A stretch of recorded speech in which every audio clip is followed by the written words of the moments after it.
ৰাণী তাৰাবাই ভোসলে আছিল সেইগৰাকী মেধাৱী মাৰাঠা ৰাণী যিয়ে অকলশৰে শক্তিশালী মোগল সম্ৰাট ঔৰংজেবক প্ৰত্যাহ্বান জনাইছিল। স্বামী ছত্ৰপতি ৰাজাৰামৰ মৃত্যুৰ পিছত তেওঁ ১৭০০ চনৰ পৰা ১৭০৭ চনলৈকে নিজৰ নাবালক পুত্ৰৰ হৈ ৰাজপ্ৰতিনিধি হিচাপে মাৰাঠা সাম্ৰাজ্যৰ দায়িত্ব গ্ৰহণ কৰিছিল।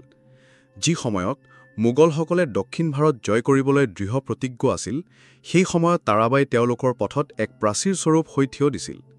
তেওঁ নিপুণ গিৰিলা যুদ্ধৰ কৌশল ব্যৱহাৰ কৰিছিল, যাৰ ফলত ঔৰংজেবৰ বিশাল সেনাই ব্যাপক ক্ষতিৰ সন্মুখীন হৈছিল আৰু তেওঁৰ অভিসন্ধি বিফল হৈছিল। তেওঁৰ নেতৃত্বই কেৱল মাৰাঠা ৰাজ্যকে ৰক্ষা কৰাই নহয়, চুৰাট আৰু মালৱাৰ দৰে অঞ্চলত সফল আক্ৰমণ চলাই ইয়াৰ প্ৰভাৱো বিস্তাৰ কৰিছিল। তেওঁৰ ৰণকৌশলগত প্ৰজ্ঞা আৰু অটল সংকল্পই মাৰাঠা সাম্ৰাজ্যৰ আটাইতকৈ সংকটপূৰ্ণ সময়ত ইয়াৰ অস্তিত্ব আৰু পুনৰুত্থান নিশ্চিত কৰিছিল, যাৰ বাবে তেওঁ ভাৰতীয় ইতিহাসত এক সন্মানীয় স্থান লাভ কৰিছে।